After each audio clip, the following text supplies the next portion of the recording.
जय निषाद राजवैश्य ने राम मंदिर का प्राण प्रतिष्ठा होने वाला है, जहां पर राम जी का आज पूरे विश्व में जिक्र हो रहा है। तो वहीं पर आज हम लोग इस वीडियो में राम जी के परम सेवक, राम जी के ही पहले के यानी वो जिनके अवतार हैं यानी विष्णु भगवान के ही वैकुंठ लोक से आकर धरती पर अवतार लेने वाले केवट जी के बारे में, आज उनके जीवन के बारे में, राम जी से उनके संबंध के बारे में, उनका पूरा कहानी अच्छे तरीके से एक कथा के तौर पर आप सभी के बीच में मैं लेकर आया हूं। क्योंकि जहां आज पूरे विश्व में राम जी का जिक्र हो रहा है, राम जी की चर्चा हो रही है, तो वहीं पर केवट जी की चर्चा ना हो और उनका जिक्र ना हो और अच्छे तरीके से ना हो, उनकी असली कहानी ना आप सभी जान सके, तो फिर क्या ही बात है। इसलिए इस वीडियो में मैं आप सभी को उनके बारे में जितने भी मिथक बातें फैलाई जा रही है समाज में, उसे दूर करते हुए उनका ओरिजिनल कहानी, असली कहानी आप सभी के समक्ष लेकर आया हूं। दोस्तों, सबसे पहले मैं आपको बता दूं, राम जी को और केवट जी को सभी कोई जानते हैं, परंतु उनके बारे में फैलाई गई कुछ गलत कहानियां, समाज में गलत फैलाई गई प्रचलित कहानियां, जो कि पीढ़ी दर पीढ़ी उन्हीं कहानियों को लोग असली मानकर आगे फैलाते जा रहे हैं, आगे उनको तरजीह दे रहे हैं ज़्यादा। तो मैं आप सभी को बता देना चाहूँगा आखिर केवट जी थे कौन। धर्म ग्रंथ के अनुसार माने तो जो केवट जी जो थे, जिन्होंने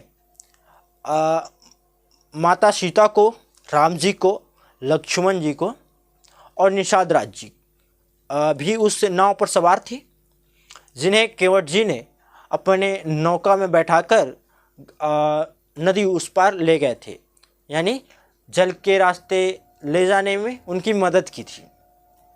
जिसके बाद से राम जी के साथ उनका नाम जुड़ गया और उसके बाद से ये भी अजर अमर हो गए। आखिर राम जी के साथ जिनका जिनका नाम जुड़ा, ऐसे ही नाम नहीं जुड़ गया। एक इंसानी रूप में जन्म लेने के बावजूद भी राम जी एक सबसे बड़े भगवान के तौर पर आज माने जाते हैं, तो उनके साथ नाम जुड़ जाना एक छोटी बात नहीं होती है। तो मैं आपको बताना चाहूँगा, राम जी विष्णु भगवान के अवतार थे, तो उनके वैकुंठ लोक में क्षीर सागर में एक कछुआ हुआ करता था, जिन्हें हम कच्छ महाराज के नाम से भी जानते हैं। और उसी क्षीर सागर में से एक कछुआ थे जो कि बार बार विष्णु भगवान जी के चरण को स्पर्श करने का प्रयास करते थे, परंतु वह असफल हो जाते थे, क्योंकि वे एक शेषनाग पर बैठे रहते हैं विष्णु भगवान जी। तो जब भी जो कछुए थे वे आते थे चरण स्पर्श करने के लिए, तब उनके सांप के वजह से, शेषनाग जी के डर की वजह से वे दूर चले जाते थे, यानी वो स्पर्श नहीं कर पाते थे। उसी समय की बात है, तो इसी घटना के वजह से, क्योंकि वो स्पर्श नहीं कर पाए थे चरण प्रभु का, तो उसी टाइम में उनको आशीर्वाद मिला था कि आपको ये मौका मिलेगा, परंतु आपको इंसानी रूप में जब मैं जन्म लूँगा अयोध्या में राम के तौर पर, उसके बाद आपको मेरा चरण धोने का या फिर मेरा चरण स्पर्श करने का सौभाग्य मिलेगा। इसी तौर पर, इसी वजह से केवट जी का जन्म हुआ। जिस प्रकार से राम जी का जन्म अयोध्या में हुआ, उसी प्रकार से केवट जी का भी जन्म हुआ। केवट जी धर्म ग्रंथों के अनुसार हरिवंश कीर समाज निषाद वंश के एक महापुरुष थे, जो कि एक नाविक थे, नाविक का कार्य किया करते थे। एक उन्हें घटवार भी कहा जा सकता है, जो कि अपना परंपरागत कार्य किया करते थे। एक कुशल नाविक का कितना महत्व होता है, आप इस कहानी में आगे जानिएगा। इसके बाद जिस प्रकार से उनका जन्म हुआ राम जी का, उसी प्रकार से केवट जी का भी जन्म हुआ। यानी कि उन जो वो क्षीर सागर में कछुए थे, उनका जन्म केवट जी के रूप में हुआ। उसके बाद जब अयोध्या से इनको निकाल दिया गया, यानी वो खुद निकल गए वनवास के लिए, तब इनका सामना होता है और वो वक्त आ जाता है जिसके लिए केवट जी क्षीर सागर से कछुए के रूप को छोड़कर धरती पर केवल प्रभु को पहचानने के लिए या फिर प्रभु के चरण को स्पर्श करने के लिए उनका जन्म हुआ था। तो वो वक्त आ गया था। तो पूरे सृष्टि में उस समय जितने भी जीव थे धरती पर मौजूद, उसमें से किसी के अंदर वो ज्ञान नहीं था, वह दृष्टि नहीं थी, वह त्रिनेत्र नहीं था, वो मन की आत्मा का वो नेत्र नहीं था, जो कि श्री रामचंद्र जी महाराज को उस समय तक, जब तक केवट जी ने पहचाना नहीं था, उस समय तक, उससे पहले उनको ये कोई पहचानने वाला नहीं था कि यही स्वयं नारायण है जिनका अवतरण हुआ है धरती पर। तो सबसे पहले पहचानने वाला अगर कोई शख्स हुआ तो वो थे केवट जी। उन्होंने इन्हें पहचान लिया कि यही स्वयं नारायण है, क्योंकि वो भी वैकुंठ लोक के क्षीर सागर के ही निवासी थे कछुए के रूप में। तो बिल्कुल अपने प्रभु को उन्होंने पहचान लिया। उसके बाद से जो उनका पहले वैकुंठ लोक में वार्तालाप हुई थी कि धरती पर ही आपको मौका मिलेगा मेरे चरण को स्पर्श करने का, मेरे चरण को धोने का, तो उसी बात को पूरा करते हुए इन्होंने चरण को स्पर्श तो किया ही, उसके बाद से चरण को धोकर भी अपना जो वचन था, उस टाइम का प्रण था जो उनका वैकुंठ लोक में था, जो नहीं हो पाया था, उसे वो धरती पर पूरा किया उन्होंने। और हाँ, एक और मैं बात बता दूं, एक और बात मैं आपको बता देना चाहता हूं कि किसी भी तौर पे आप देखें तो श्री रामचंद्र जी के पैर दो ही इंसान ने धोए थे, दो ही इंसान। एक सीता माता के पिता, क्योंकि अपने दामाद का पैर धोने का रिवाज हमारे सनातन धर्म के धर्म ग्रंथों में मौजूद है। और जो पूरे सृष्टि में दूसरा कोई इंसान हुआ जिसने उनके पैर पखारे थे, पैर धोए थे, वे थे केवट जी। तो इस हिसाब से भी आप देखें तो मतलब कि केवल दो ही इंसान थे पूरे सृष्टि में जिन्होंने उनके पैर को पखारा था, पैर को धोया था। तो ये दोनों ही एक महान स्थान रखते हैं, एक उच्च स्थान रखते हैं इनके जीवन में, राम जी के जीवन में।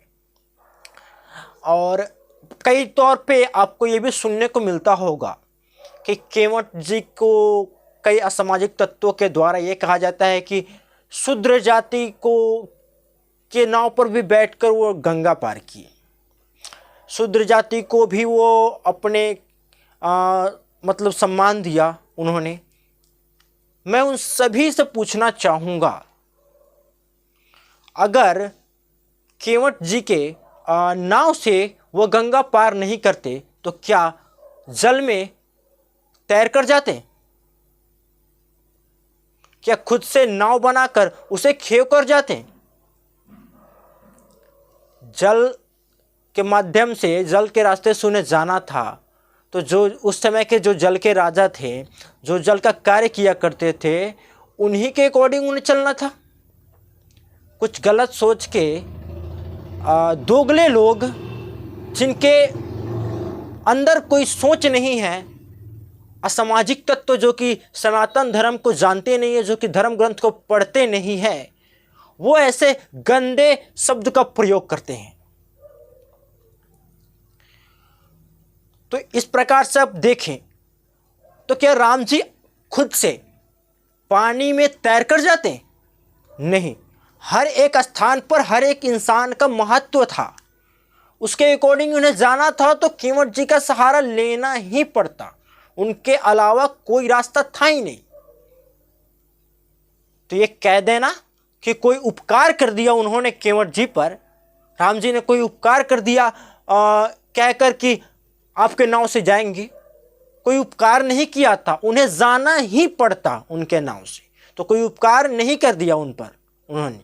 ये मैं इसलिए बोल रहा हूँ और उनको बोल रहा हूँ जो कि गंदे तरीके से समाज को बोलते हैं, जो कि सनातन धर्म को बर्बाद करने पर और गलत तरीके से अपनी बातों को फैलाने पर लगे हैं। उनको मैं ये बोल रहा हूँ, उनको मैं ये जवाब दे रहा हूँ। उसके बाद की भी कहानी है, मैं आपको आगे बताता हूँ। केवट जी इन्हें नदी पार कराते हैं, तो जब उस पार चले जाते हैं तब वे कहते हैं कि प्रभु आप इस अपने घाट पर, मतलब उस दूसरे घाट पर जहाँ पर वो छोड़कर आते हैं, तो उस घाट पर बोलते हैं कि प्रभु आप इस घाट पर कुछ देर ठहर जाइए जब तक मैं उस घाट पर ना चला जाऊं। तो वो कहते हैं ऐसा क्यों?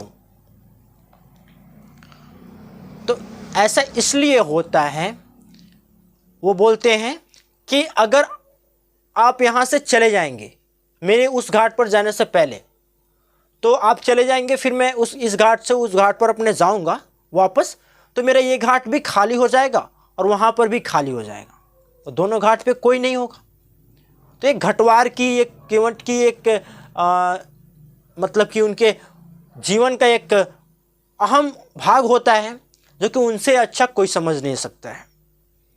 और एक और बात की सबसे ज़्यादा चर्चा होती है कि उन्होंने राम जी से अपने उत्तराई के तौर पर जो घटवार का जो टैक्स होता है वह क्यों नहीं लिया, एक तरीके से मोल क्यों नहीं लिया। तो मैं बताना चाहूँगा आपको, सबसे बड़ा मोल तो था जिसके नाव में नारायण बैठ गए थे, उससे बड़ा मोल क्या हो सकता है। और केवट जी ने एक और बात बोली थी उनसे कि हम दोनों का काम एक ही है, मैं नदी पार कराता हूं और आप भवसागर पार कराते हैं। अब ऐसी बात नारायण के सामने जो इंसान बोल सकता है, वो इंसान कौन होगा और कितना बड़ा होगा, आप अंदाजा लगा सकते हैं।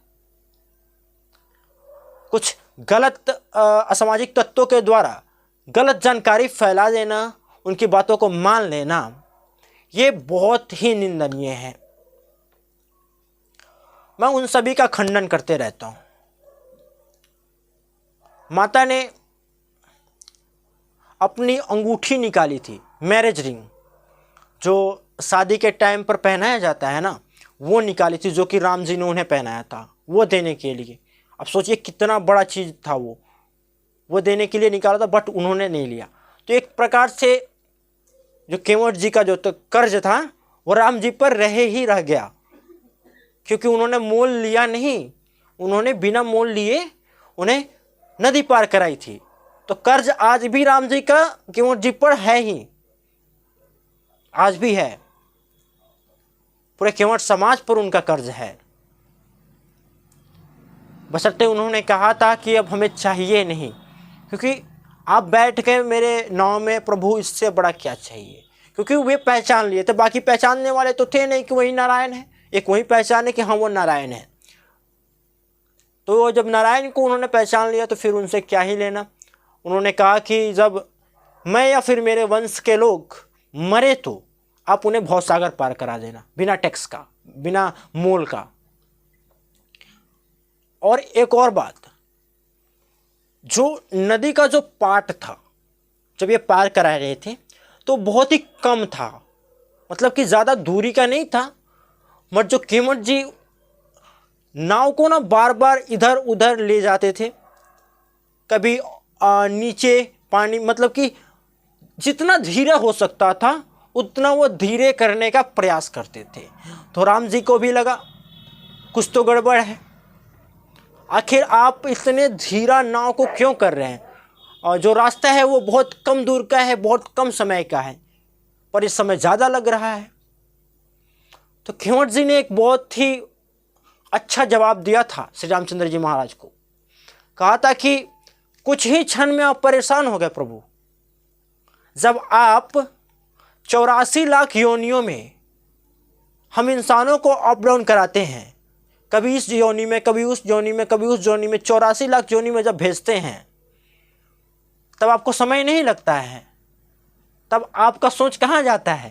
अब सोचिए, जो नारायण से ये बात बोल सकते हैं वो कितने महान आदमी होंगे।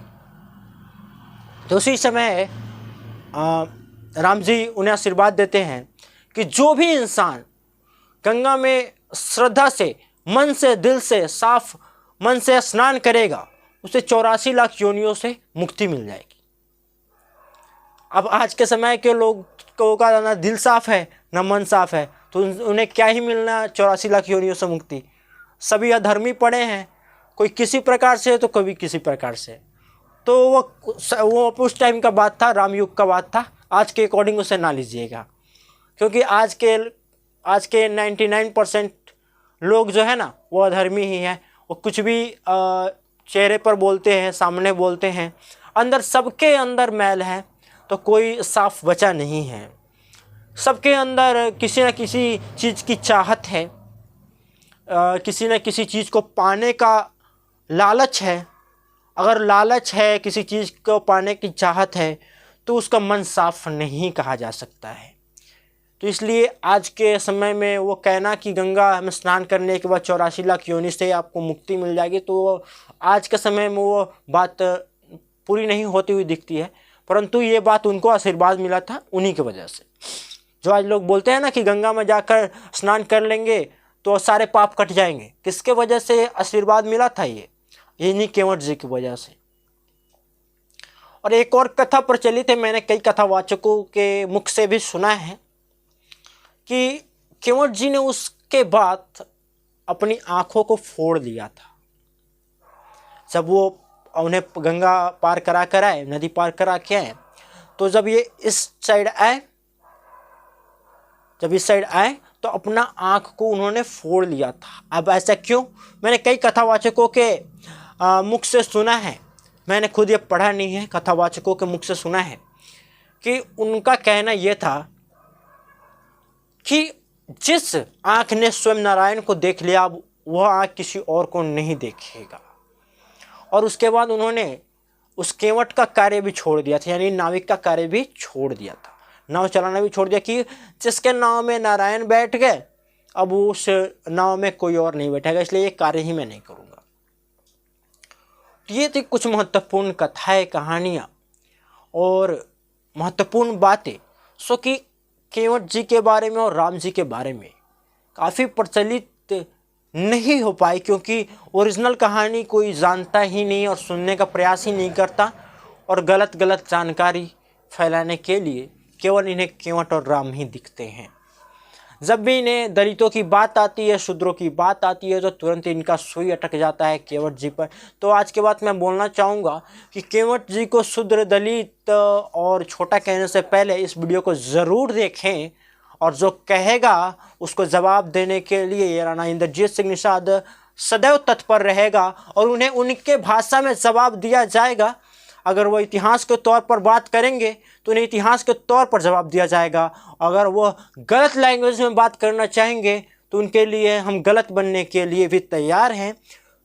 बट अपने समाज पर, अपने वंश के इतिहास पर और महान पूर्वजों के इतिहास पर, उनके नाम पर अगर कोई गलत टिप्पणी करेगा तो फिर हमारे क्रोध का सामना उसे करना पड़ेगा, चाहे वो कितना भी महान इंसान क्यों ना हो, वो स्वयं भारत के प्रधानमंत्री ही क्यों ना हो, क्योंकि हमारे समाज और वंश से और उसके इतिहास और महापुरुषों से बड़ा हमारे लिए, मेरे लिए, मेरे सोच के लिए नहीं है।